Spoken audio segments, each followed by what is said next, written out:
आज का हमारा टॉपिक होगा हायर परचेज सिस्टम में। फाइनेंशियल अकाउंटिंग की ये बुक है, इसमें हम पढ़ेंगे work back method. Work back method के द्वारा हम किस प्रकार से कैश प्राइस को और इंटरेस्ट को अलग करेंगे, यह इस प्रॉब्लम में समझेंगे। इसके लिए हमने यहाँ पर आप देखेंगे स्क्रीन पर क्वेश्चन नंबर 12 और ये 13 दो प्रॉब्लम्स हमारे सामने इस वक्त मौजूद है, जिसमें हम 12 को हम करेंगे। यह 12 नंबर का जो क्वेश्चन है इसे हम करेंगे और 13 नंबर का क्वेश्चन आप ट्राई करेंगे। आपकी स्क्रीन पर प्रॉब्लम दोनों ही मौजूद हैं, तो इस प्रकार से हम यहाँ पर पढ़ना शुरू करते हैं।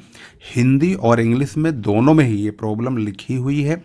इसको कोई भी स्टूडेंट किसी भी प्रकार की भाषा का इस्तेमाल करके दोनों में से हिंदी और इंग्लिश में पढ़ सकता है, समझ सकता है। फिलहाल हम इसको इंग्लिश में ही पढ़ेंगे। Mohan bot A machine on hire purchase. He paid ₹600 down, यानी डाउन पेमेंट किया गया है।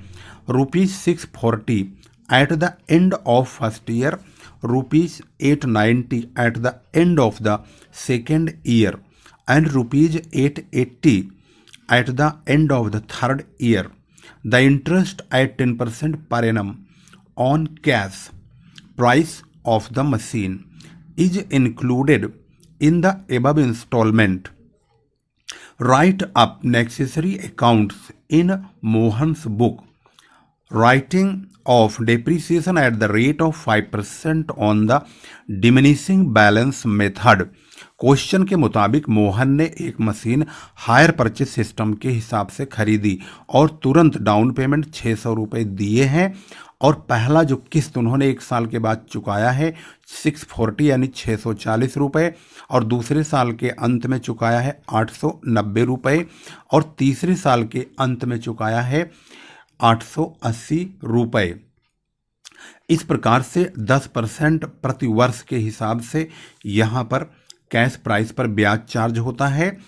उसके अलावा डेप्रीसिएशन 5% डिमिनिशिंग बैलेंस मेथड से चार्ज हो रहा है। ये प्रॉब्लम है। वर्क बैक मेथड अगर बाई चांस सवाल में नहीं भी दिया होगा तो आप इसमें यह पहचान कर लेंगे कि इसमें वर्क बैक मेथड में मशीन की कॉस्ट या कोई भी वस्तु अगर खरीदी जाती है तो उसकी कॉस्ट यहाँ पर मेंशन नहीं होती है। हम यहाँ पर मूल में से यानी मूल और इंटरेस्ट दोनों का अलग अलग पता लगाएंगे। वर्क बैक मेथड, इसका मतलब क्या होता है, इसका वर्किंग टेबल कैसे बनेगा, और टेबल से बिल्कुल डिफरेंट बनेगा। तो बने रहिए और अंत तक इस वीडियो को स्टेप बाय स्टेप देखिए।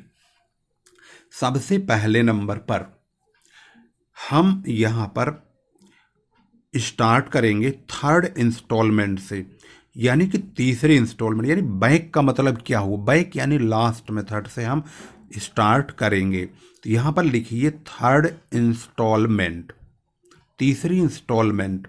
यहाँ पर तीसरी इंस्टॉलमेंट 880 रुपये की गई है, जैसे कि हमने इंफॉर्मेशन में देखा है। इसमें से आपको लेस करना यानी घटाना है। इंटरेस्ट घटाएंगे। इंटरेस्ट कितना है, 10% बोला है, तो 10% का मतलब होता है 10/100 यानी 10/100। लेकिन क्योंकि ब्याज इसमें जुड़ा हुआ है तो हम यहाँ पर इसी पर 880 इंटू 10/110 लेंगे। अगर 110 लेंगे, अगर यहाँ पर ध्यान रखेंगे, अगर 10 दिया है तो 110 यानी 100 में 10 को जोड़ के नीचे दिखाइए। यदि यहाँ 5 है तो 105 नीचे लिखेंगे। अगर यहाँ 20 है तो 120 नीचे लिखेंगे। इस बात को ध्यान रखेंगे कि जो ब्याज का रेट है वो 100 में ऐड होके नीचे लिखा जाएगा। इसको हम काटेंगे, तो काटने के बाद ये 80 रुपये आएगा, यानी 80 रुपीज़ का इसमें इंटरेस्ट इंक्लूडेड है। तो इसको हम लेस करेंगे, 800 रुपये हुआ। इसके बाद हम यहाँ बैलेंस लिख देंगे। फिर हम इसमें ऐड करेंगे सेकेंड इंस्टॉलमेंट। यानी दूसरी इंस्टॉलमेंट 890 रुपये लिखा है, जैसे कि हमने आपको पढ़ के सुनाया था। 1690 टोटल हो गया। अब यहाँ पर देखो लिखने का तरीका क्या है, जब घटाएंगे तो बैलेंस लिखेंगे, जब जोड़ेंगे तो टोटल लिखेंगे। फिर हम इसमें से लेस करेंगे इंटरेस्ट का जो पैमाना है वो हमेशा यही रहेगा। 880 यहाँ था तो हमने इसका 10/110 किया। यहाँ पर 1690 है तो इसका आप 10/110 करेंगे। यदि हम इसका 1690 यानी 1690 का यह 10/110 करेंगे तो 153.63 यानी कि 63, तो हम इसको अप्रोक्स में रुपीज़ में डाल देते हैं, 154 होगा। इसके बाद इसको घटाएंगे क्योंकि लेस लिखा है तो यहाँ पर 1536 यानी 1536 होता है। अब हम इसमें ये हमारा बैलेंस हुआ, घटाने के बाद बैलेंस लिखेंगे और ऐड करेंगे फर्स्ट इंस्टॉलमेंट। इस बात का ध्यान रखेंगे, फर्स्ट इंस्टॉलमेंट आपको ऐड करना है। तो हमारा फर्स्ट इंस्टॉलमेंट जो कि आपने देखा था बुक में, फर्स्ट इंस्टॉलमेंट जो स्टार्टिंग हुआ था वो 640 रुपये था, 640। इसको जोड़ने से 2176 यानी 2176 टोटल होता है। इसका फिर वही हम हस्र करेंगे यानी कि इंटरेस्ट चार्ज करेंगे, वही 10/110 काटेंगे। इसका 2176 इंटू 10/110 इसको लिखेंगे और इसके बाद इस पर चार्जिंग कैसे होगा यह भी देखेंगे। 2176 इंटू 10/110 तो 197.8182 यानी कि अप्रोक्स में 50 पैसे से ये फालतू है तो 1 रुपया बढ़ जाएगा, 198 कर देंगे। अब इसको हम घटाएंगे, 2176 में से 198 को माइनस करेंगे तो 1978 रुपये, 1978 ये हमारा बैलेंस बचा। इसमें आपको ऐड करना है डाउन पेमेंट। अगर बुक में डाउन पेमेंट लिखा है तो ऐड करेंगे, नहीं तो यही कैश प्राइस यानी कॉस्ट हो जाएगा। हालांकि बुक में 600 का डाउन पेमेंट है। तो हम यहाँ पर आपको बताएं, तो हम यहाँ पर जब हमारे क्वेश्चन चल रहे थे तो उस क्वेश्चन में हमने यहाँ पर देखेंगे, क्वेश्चन में 880 थर्ड इंस्टॉलमेंट है, सेकेंड 890 है और 640 ये फर्स्ट इंस्टॉलमेंट है और ये डाउन पेमेंट है। तो हम यहाँ से चल रहे थे थर्ड इंस्टॉलमेंट, पहले थर्ड इंस्टॉलमेंट लिया, फिर सेकेंड इसमें ऐड किया ब्याज घटाने के बाद, फिर हमने थर्ड को ऐड किया ब्याज घटाया, फिर हम 600 ऐड करेंगे, अब ब्याज नहीं घटाएंगे। 2578 यही इसका वो है कैश यानी कि कॉस्ट प्राइस है। This is the cost of machine, यही उस मशीन की लागत है। हम इस वर्किंग टेबल में औरों की अपेक्षा वर्किंग टेबल जो है डिफरेंट बनाएंगे। तो लास्ट इंस्टॉलमेंट यानी थर्ड इंस्टॉलमेंट से हम चलेंगे और ऐसे करते करते फर्स्ट इंस्टॉलमेंट तक आ जाएंगे और डाउन पेमेंट ऐड करके हम इसके कॉस्ट तक पहुंच जाएंगे। अब हम ध्यान देंगे, जब स्टार्टिंग होगी जर्नल एंट्री या लेजर की तो यहाँ से होगी, ये खरीदने वाला अमाउंट होगा। जहाँ हम लिखते हैं machine account debit to hire vendor तो उस पर यही दाम लिखा जाएगा। फिर हम उसको डाउन पेमेंट करेंगे, hire vendor debit to cash ये, फिर हम ब्याज लगाएंगे ये और इंस्टॉलमेंट चुकाएंगे ये। यानी इस ब्याज का संबंध इस इंस्टॉलमेंट से है और इस ब्याज का संबंध इस इंस्टॉलमेंट यानी किस्त से है और इस इंटरेस्ट का संबंध इस इंस्टॉलमेंट से है। तो जब हम जर्नल एंट्री बनाएंगे तो इस टेबल को बहुत महत्व देंगे। हायर वेंडर का अकाउंट आपकी स्क्रीन पर इस वक्त बनने चल रहा है। हायर वेंडर अकाउंट इसको आप कंप्लीटली स्टेप बाय स्टेप शुरू से अंत तक देखेंगे और समझेंगे। तो हायर वेंडर का अकाउंट जब बनाएंगे तो इसमें हम एक एक पॉइंट पर ध्यान देंगे। हायर वेंडर हायर परचेजर की बुक में बन रहा है, तो खरीदने वाला इसमें मोहन है। तो यहाँ पर यह लिख सकते हैं ब्रैकेट में, in the books of Mohan.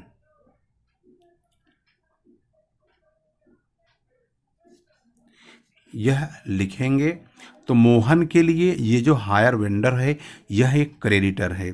इसकी शुरुआत हमेशा क्रेडिट साइड से होगी। जब हमने क्वेश्चन पढ़ा था तो उसमें समय नहीं लिखा था, यानी कि 2001, 2, 3, 4 ऐसा कुछ नहीं लिखा था। तो इसमें हम चाहे आप यहाँ पर first year, second year, third year लिखिए या 2001, 2002, 2003 लिख सकते हैं। अगर हम उसमें देखें सवाल में तो यहाँ पर देखेंगे तो यहाँ समय नहीं लिखा गया है कहीं भी। ये first year, second year, third year ऐसे ही लिखा गया है। तो हम भी यहाँ पर फर्स्ट ईयर लिख देते हैं।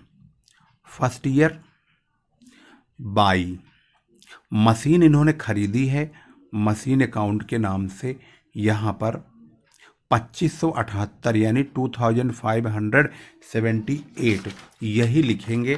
यहाँ से शुरू करेंगे जर्नल एंट्री को, ये होगा। इसके बाद यहाँ पर ध्यान देंगे, ये जनवरी में यानी स्टार्टिंग में ही खरीदा जाता है। स्टार्टिंग में खरीदने के बाद फिर ये ब्याज लगता है बाई इंटरेस्ट अकाउंट, और ये ब्याज देखेंगे आप यहाँ पर 198 है।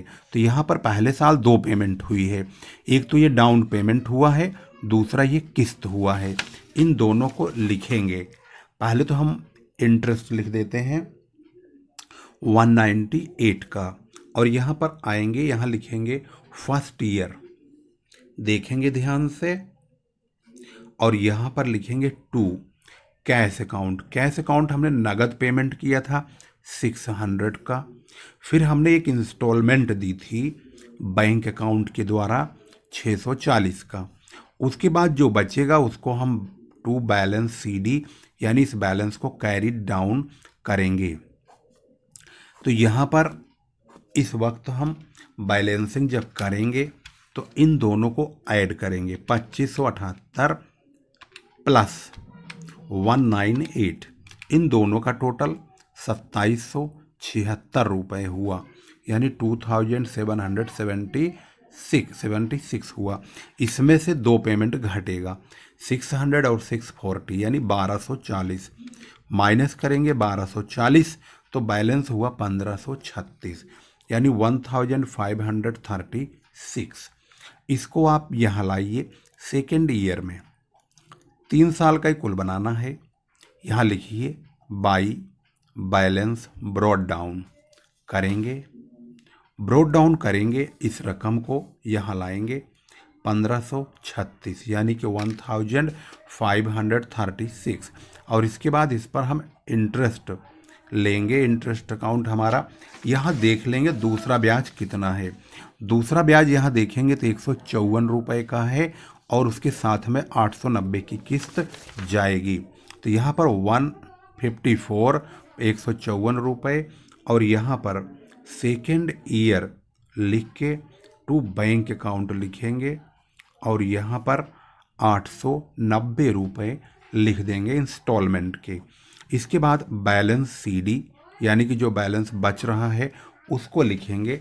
तो अगर आप ध्यान से देखेंगे तो इन दोनों का जो टोटल होता है 1690 होता है, 1690 यानी 1690। तो यहाँ पर 1690 दोनों तरफ लिखेंगे, 890 को घटाएंगे तो यहाँ पे 800 बचेगा। इसको फिर हम यहाँ लाएंगे थर्ड ईयर में लाएंगे तो यहाँ पर लिखेंगे बाई बैलेंस BD यानी ब्रॉड डाउन करेंगे 800 को। उसके बाद बाई इंटरेस्ट इंटरेस्ट चेक करेंगे कितना रुपया है। तो लास्ट में आप देखेंगे तो इंटरेस्ट यहाँ पे 80 का है और 880 की किस्त चली जाएगी, थर्ड इंस्टॉलमेंट। 80 रुपये यहाँ लिखेंगे और थर्ड ईयर में जाएंगे और यहाँ पर टू बैंक अकाउंट के नाम से लास्ट इंस्टॉलमेंट 880 का लिख के दोनों तरफ बंद कर देंगे इस तरह से। 880 880 क्लोज हो गया। इस प्रकार से आपने यहाँ पर हायर वेंडर का जो अकाउंट है उसको आपने देख लिया। इस प्रकार से हायर वेंडर का अकाउंट तैयार हो चुका है और ये इसी तरह से आप बनाएंगे और इसको स्टेप बाय स्टेप प्रैक्टिस करेंगे तो ये और बेहतर आपको समझ में आ जाएगा। अब बनाते हैं मशीन का अकाउंट। मशीन का अकाउंट भी इसी तरह से ही बनेगा, लेकिन मशीन एक एसेट्स है, उसकी शुरुआत डेबिट साइड से होगी। फर्स्ट ईयर यहाँ लिखेंगे 2। इसको खरीदा तो नगद तो खरीदा नहीं है, इसको उधार खरीदा है। हायर वेंडर का नाम है तो उसका नाम लिखिए, अदरवाइज हायर वेंडर लिखिए। और कितने का खरीदा है? 2578 रुपये का, यानी 2578 का। ये कहाँ से मिला? ये यहाँ से मिला जो हमने वर्किंग किया था कॉस्ट ऑफ मशीन का। इस पर 5% से ब्याज होगा, मतलब डेप्रिसिएशन चार्ज होगा। तो हम यहाँ पर फर्स्ट ईयर में डेप्रिसिएशन जो लिखेंगे बाई डेप्रिसिएशन, यही मतलब मशीन के दाम को कम करता है डेप्रिसिएशन, और ये 5% कम करेगा। तो हम इसका 5% चार्ज करेंगे, काटेंगे इंटू 5%। तो ये 128.9 आया, तो हम इसको 129 अप्रोक्स में लिख देंगे। और इसके बाद बाई बैलेंस सीडी यानी कि बैलेंस कैरिड डाउन करेंगे। कितना रुपया करेंगे इसको यहाँ पे टोटल करके घटा के देख लेंगे। तो यहाँ पर 2578 है, इसमें से 129 घटा दीजिए। 2578 माइनस 129, तो आप देखेंगे यहाँ पर 2449 बैलेंस आया, और ये 2578 यहाँ पर लिख देंगे। इसके बाद फिर इस बैलेंस सीडी को नेक्स्ट ईयर यानी second year to balance brought down करेंगे, यानी बैलेंस ब्रॉड डाउन करेंगे 2449।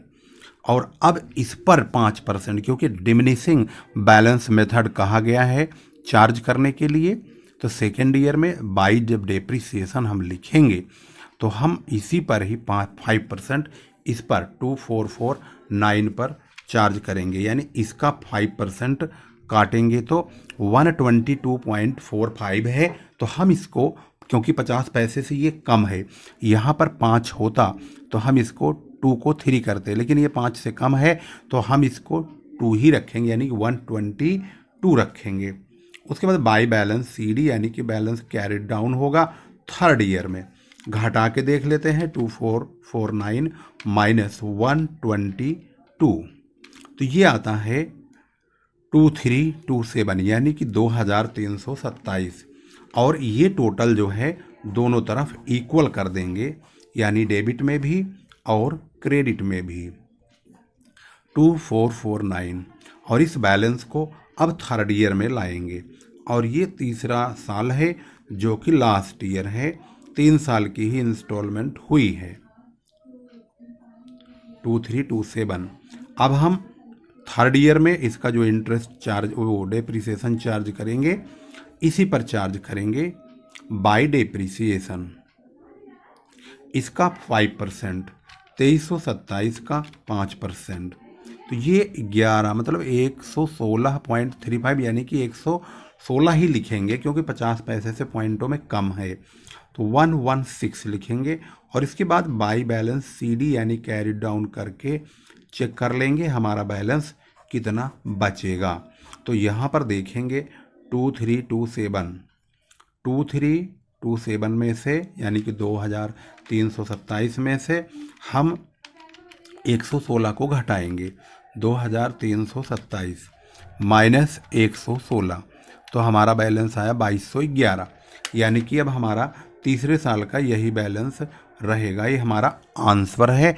इस प्रकार से आपने मशीनरी अकाउंट पूरी तरह से 3 साल तक का आसानी से समझ लिया।